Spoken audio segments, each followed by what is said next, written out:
already hit Fuzi. Who else am I supposed to You got hit? Zerka. I get Zerka, but I said a lot of nice things about Zerka too. That's true. Yeah. So what's that? Oh, XQC. Oh my god. Oh my god, I hate that guy, bro. I hate that guy's voice. I Yeah. literally his voice is like nails on a fucking chalkboard. Yeah. Like And literally, bro. Like literally. Like fuck. you know how they say you can look at people's eyes and look in their soul. Mm, I can hear a person's voice and look into their soul. And yeah. XQC has a very dirty fucking soul. If he even fucking Yeah. has one.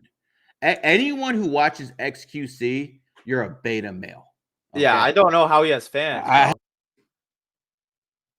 have no idea, bro. He Yeah. has the ugliest life. I hear him, I get mad. I get very angry. Yeah. Yeah, he's a piece of garbage, bro. He's Yeah. a literal piece of shit.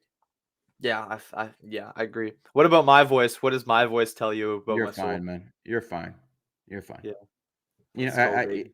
it's when someone's really dirty, they talk with a lisp. Why do you think so many homosexuals talk with a lisp? Yeah. The I mean, I voice have is out. You braces. I have understand? more of a lisp. No, My you have a braces gave decent me a bit of voice. a You have lisp. a decent voice. I have a really good voice for radio. Yeah. Yeah, that's No, what they I used to could tell like, me all the yeah. time, bro. They used to tell Huh? me I had a radio. They used to tell me I had a radio voice. That Yeah. was an insult, trying to say I was fucking ugly and shit like that. So it is I what it mean, is, man. you definitely have the mouthpiece. Like I could definitely picture myself just listening to you on the radio. Yeah, I did it for a long time. I mean, once I get really famous in 2025, I'm sure they're gonna dig all that shit up from 20 years ago and start playing it. I was on an internet radio station called Sports Talk Cleveland, and I was the only one on the radio station who was allowed to talk politics. And I used to fucking just go in on Obama because he was president at the time. Just go in on this son of a bitch.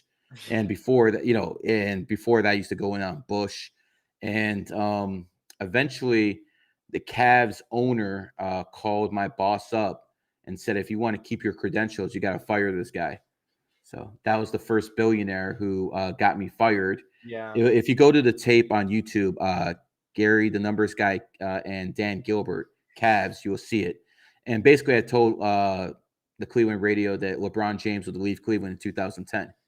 So the Cavs owner called up. He's like, he's not going anywhere. So right after LeBron left, he's looked like a fool. So he decides it's a good idea to get me fired.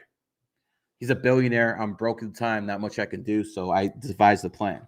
Only a 33 could pull this off. Yeah. And I started going to NBA Summer League. And I got cool with somebody who was working for Andre Iguodala. And Andre Iguodala was with the Denver Nuggets at the time. And in 2013, he was about to get traded to Memphis. I basically convinced my guy who convinced his people for him to go to Golden State because I said there's a kid named Steph Curry and Klay Thompson there. And I think they're going to do great things. He won the NBA title in 2015. And guess who he beat? My Cleveland Cavaliers with the guy who fucking fired me. Oh So my he got me god. fired, and I cost that son of a bitch 3 championships. Fuck you, motherfucker.